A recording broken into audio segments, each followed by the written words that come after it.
에루살렘아, 에루살렘아, 선지자들을 죽이고 내게 파송된 자들을 돌로 치는 자여, 암탉이 그 새끼를 날개 아래 모음같이 내가 내 자녀를 모으려 한 일이 몇 번이더냐.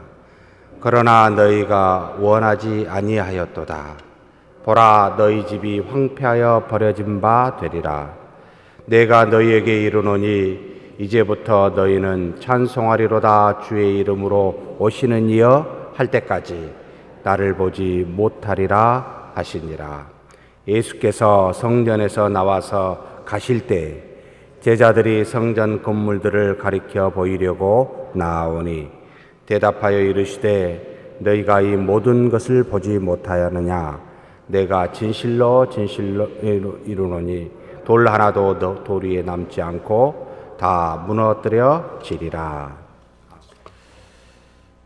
고난주간의 특별 새벽 기도회로 침묵과 여명의 소리라는 것으로 제목을 정하였습니다. 월요일부터 금요일까지 주 예수 그리스도께서 사시는 한 주간은 사실은 그의 공생에 3년을 넘어 일생 전체 삶의 모습 전체가 두 가지로 축약이 된다. 고난과 대속, 죽으심이라는 것으로.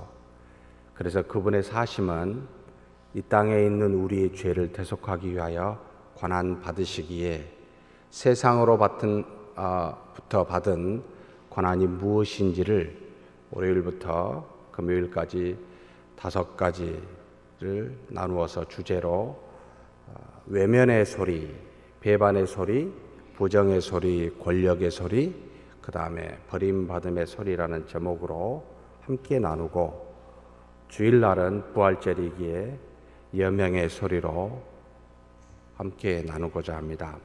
세상의 소리는 고난과 역경을 주었지만 그것을 대응 또는 드러내시는 주 예수 그리스도의 모습은 침묵과 여명의 소리입니다. 그래서 그것을 묵상하며 이번 한 주간을 보내는 저와 여러분이 되었으면 좋겠습니다. 예수님께서 우리로 하면 어제 주일날, 그래서 종려 주일이라 해서 많은 종려나무를 예루살렘을 입성하셨을 때 뿌려서 어제 주님께서 베다니로부터 예루살렘을 입성하게 됩니다. 그리 멀지 않는 한 2km 정도밖에 되지 않는 거리이기도 합니다.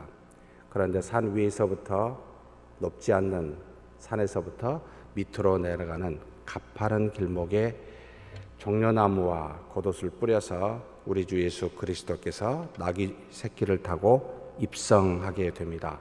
이 장면이 마태복음 21장에 나와 있습니다.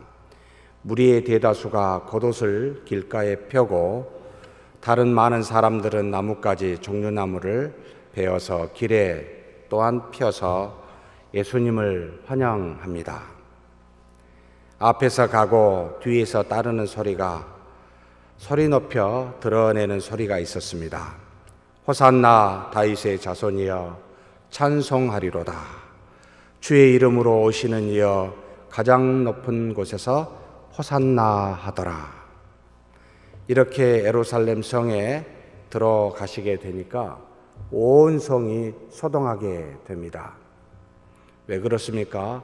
도대체 이가 누구기에 이렇게 많은 사람들이 호산나 다윗의 자손이여 하고 외치는 것이냐라고 많은 사람들이 수군댔기 때문입니다. 무리가 서로 이야기합니다. 갈릴리 나사렛에서 나온 선지자 예수니라라고 이야기합니다. 조금 더 성경을 아는 사람이라면 유대 땅 외에 다른 지역에서는 선지자가 날 수 없음을 알고 있기에 나사렛이라는 사마리아도 훨씬 더 지나 위쪽에 있는 이 갈릴리 지방에서 하나님이 기름 부은 선지자가 나올 수 있다고 웃기는 짜장 같은 소리 하겠다라고 판단하겠지만, 어찌되었던 대부분의 많은 사람들은 그것과는 상관없이 주 예수 그리스도의 능력 행하심을 보았기에 마음으로는 최고의 사람, 그들의 개념으로는 선지자라고 지칭하여 선지자 예수가 왔도다라고 사람들이 외쳤습니다. 누가복음에는 이렇게 이야기합니다. 제자의 온 무리가 자기들이 본바 모든 능한 일로 인하여 기뻐하고 큰 소리로 찬양했더라. 12제자만을 말한 것 같지 않습니다. 그리스도를 적어도 한두 번 만나 주변에 따라다니고 있는 수많은 사람들이 그 예수님의 능력을 보고 찬양하는 소리, 그래서 거기에 나와 그를 호산나라고 맞이하는 사람들은 그렇게 많지 않았을 것이다 라고 추측하는 경우도 있습니다. 그런데 요한복음은 조금 다른 이야기를 하고 있습니다. 나사로를 무덤에서 불러내어 죽은 자, 이 예루살렘에서 별로 멀지 않는 그 나사로와 마리아 마르다가 살았던 그 베다니, 그곳에서 이 나사로를 살려 죽은 자 가운데서 살리실 때에 함께 있었던 유대인의 무리가 바로 증언하여 예루살렘에 가서 이 죽은 자를 살린 예수가 들어오신다, 예루살렘에 들어오신다라고 말하니까 수많은 사람들이 그곳에 가서 그 표적 행하심을 들었기 때문에 호산나 다윗의 자손이여 라고 외쳤다라고 기록하고 있습니다. 무슨 말입니까?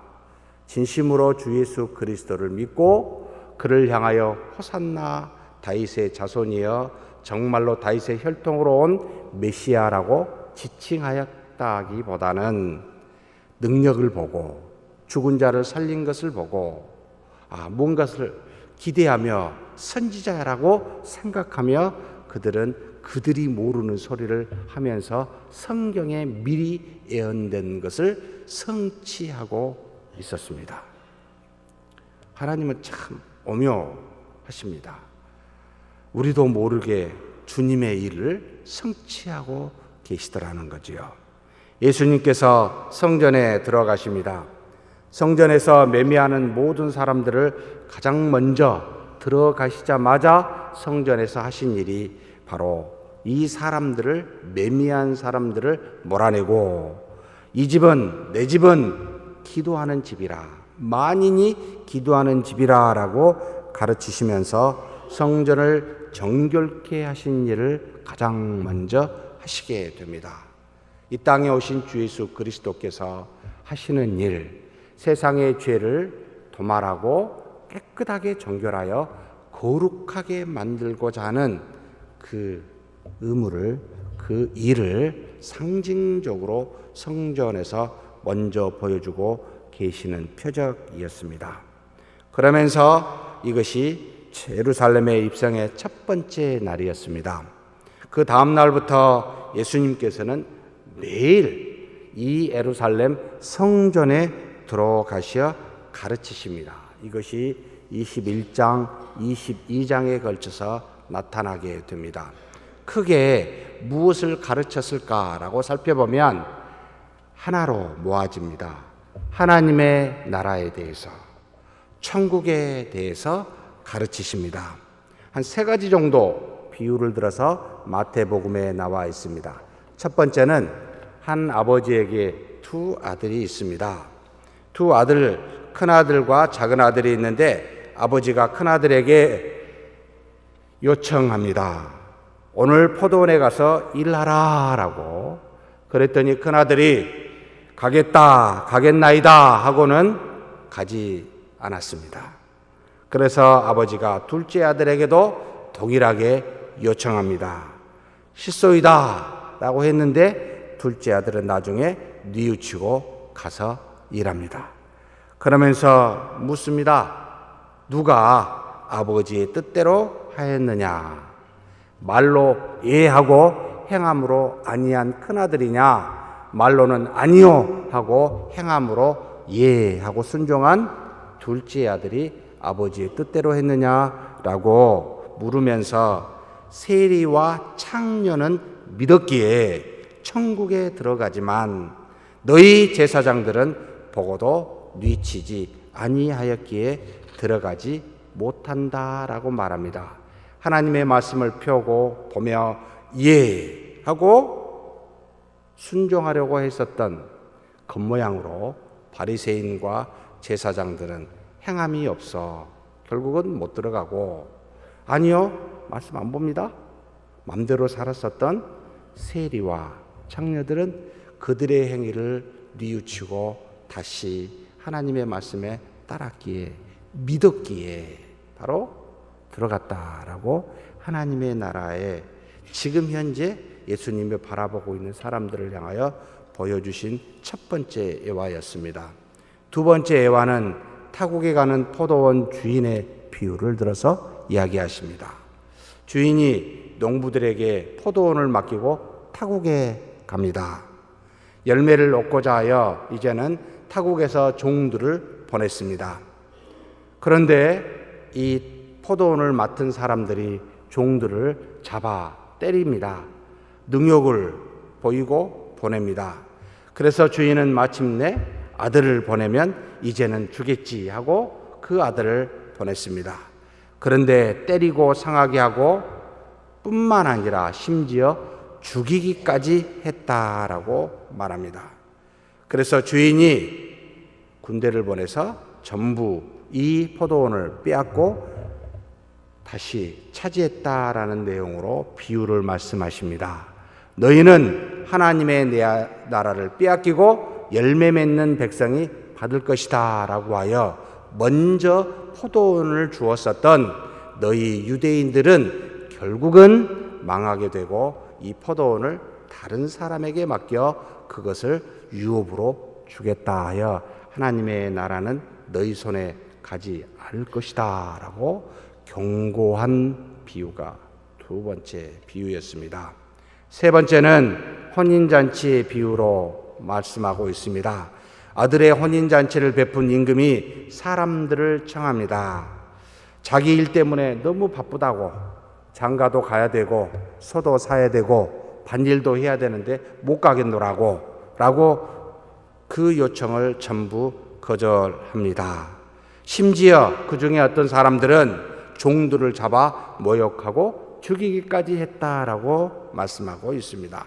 그러자 임금이 노하여 그 살인한 자들을 진멸하고, 그리고는 길거리에 종들을 보내서 아무나 눈에 보이는 사람들을 청하여 이 혼인잔치를 메우라라고 말씀합니다. 그래서 말씀하시기를 청함을 받은 자는 많은데 택함을 입은 자는 적도다라고 말씀하며, 먼저 유대인들 하나님의 택한 백성들을 청하여 하나님의 자녀되게 했는데 너희들은 거절하고 다른 이방인들이 그 하나님의 구원의 요청을 받아 하나님의 나라에 가게 되는, 혼인잔치에 참여하게 되는, 그래서 택함을 받은 자는 적도다라고 가르칩니다. 사랑하는 성도 여러분, 이 세 가지 비유를 주면서 하나님은 성공했을까요? 실패했을까요? 두 아들에게 포도원 주인이 되어 또 혼인잔치를 하고 있는 임금, 처음의 의도대로 됐습니까? 라고 볼 때는 다 실패했습니다. 세상으로부터, 당신이 택한 자들로부터, 바리새인과 제사장으로부터, 택한 이스라엘 백성 유대인으로부터 거절을 당하고 외면당하고 심지어 죽임까지, 보낸 자들을 죽이기까지 하는 그와 같은 실패를 맛봅니다. 두 아들의 비유에서 큰아들이 중요한데 큰아들은 가겠다고 말하고 가지 않으면, 그래서 하나님의 그 요청에, 아버지 요청은 여지없이 외면을 당하고 있습니다.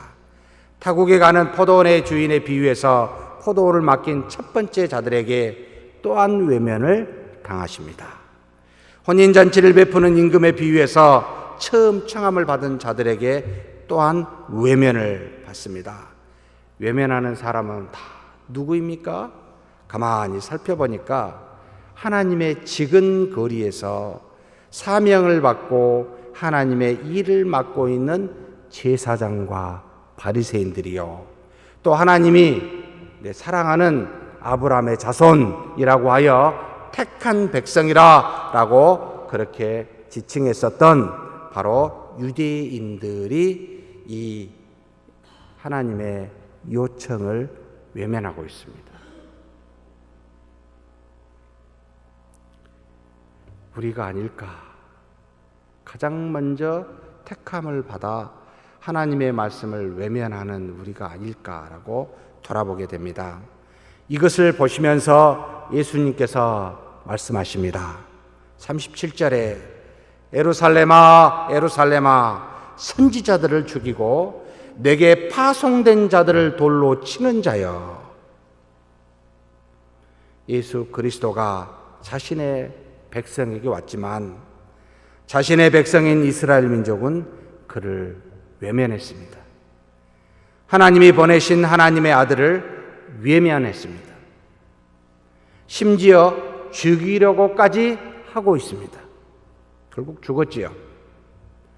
이들은 사실 하나님을 믿는 것이 아니라 하나님을 믿는 것에서 나오는 이득을 믿고 있었습니다. 그래서 하나님을 믿으러 성전에 나와 있는 것이 아니라 믿는다는 직책과 일을 통해 자신의 이익을 믿었기에 이것 때문에 성전에 나와 있었습니다.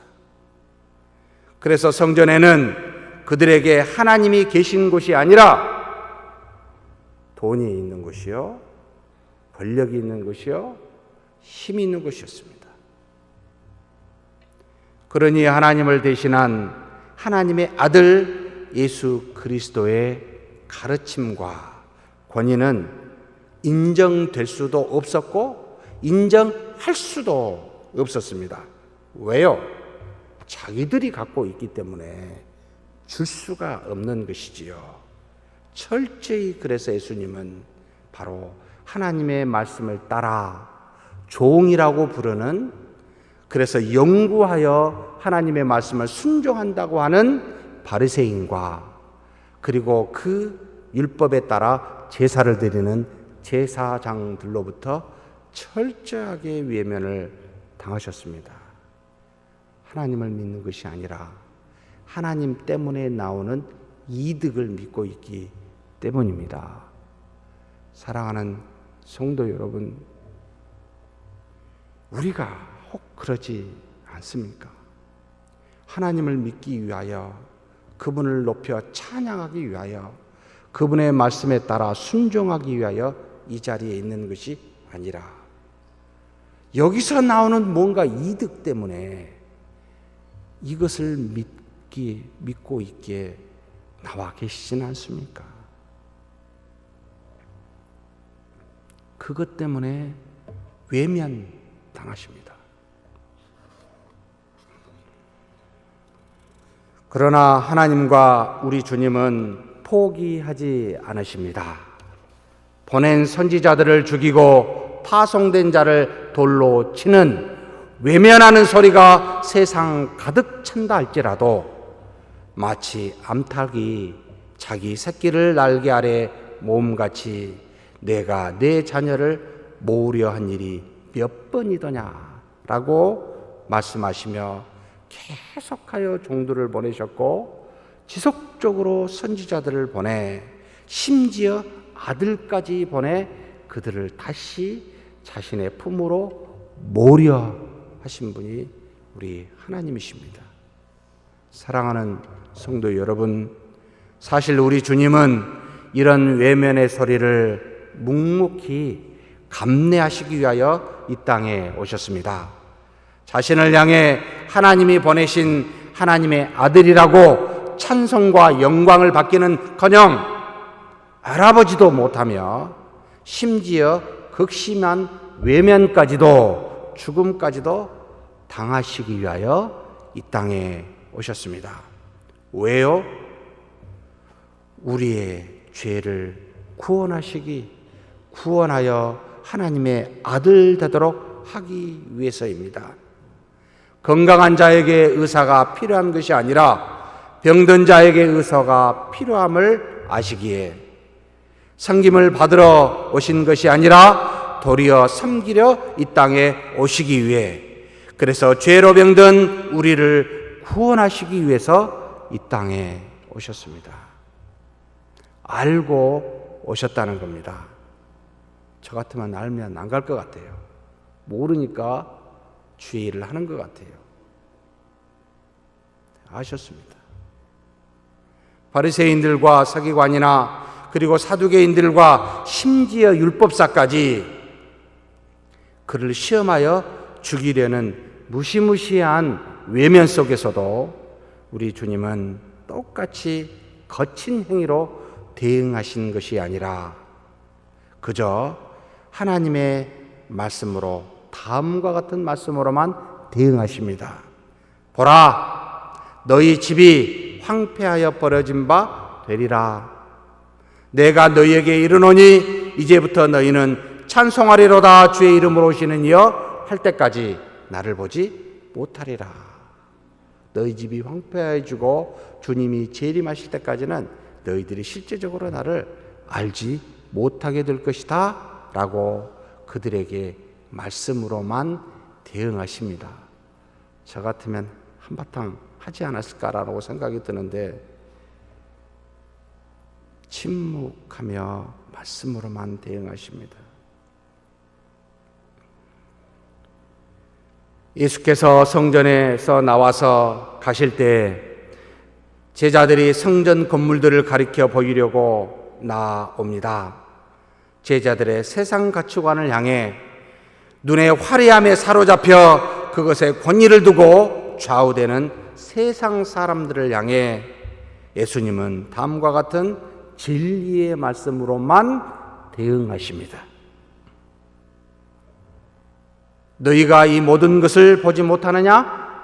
내가 진실로 너희에게 이르노니 돌 하나도 돌 위에 남지 않고 다 무너뜨려지리라 라고 말씀하십니다. 40년 뒤에 로마에 의해서 이 성전은 정말로 다 무너뜨려지는 일들이 일어나게 되었습니다. 무엇을 말합니까? 눈에 보이는 것은 다 썩어지고 없어지고 사라지고 돌 위에 돌 하나도 남지 않고 무너뜨려질 수밖에 없다. 하늘로 오는 진리의 권위는 눈에 보이지 않는 것에 있다라는 것을 가르치고 있습니다. 그러니 눈에 보이는 화려함이나 직책에 따라 좌우되는 눈을 가지고 이 땅에서 초라하고 볼품없고 직책 없는 바로 그들 눈앞에 서 있는 하나님의 아들 예수 그리스도를 외면치 말라는 겁니다. 진리는 비록 이 세상에서는 외면을 당하지만 왜 그렇습니까? 작으니까요, 초라하니까요, 볼품 없으니까요, 연약하니까요.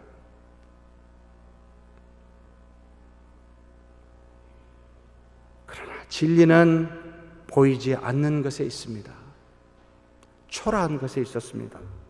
볼품이 없고 낮은 곳에 있었습니다. 이것을 예수님은 몸소 보여주고 계십니다. 화려한 성전 앞에 초라한 예수님, 진리는 어디에 있습니까? 그래서 세상은 외면합니다. 웃기네 라고.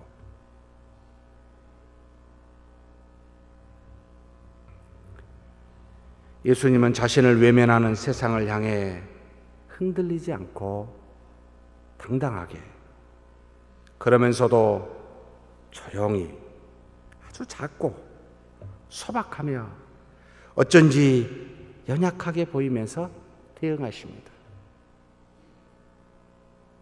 진리는 이와 같은 것이라고요. 사랑하는 성도 여러분, 눈에 끌리는 것에 따라가지 마시고 정말 눈에 보이지 않는 것에 따라가는 화려한 것에 좌우되지 마시고 오히려 소박한 것에 크고 힘센 것에 흔들리지 마시고 오히려 조용한 것에 좌우되는 그렇게 진리를 따라 사는 저와 여러분이 되기를 주의 이름으로 축복합니다.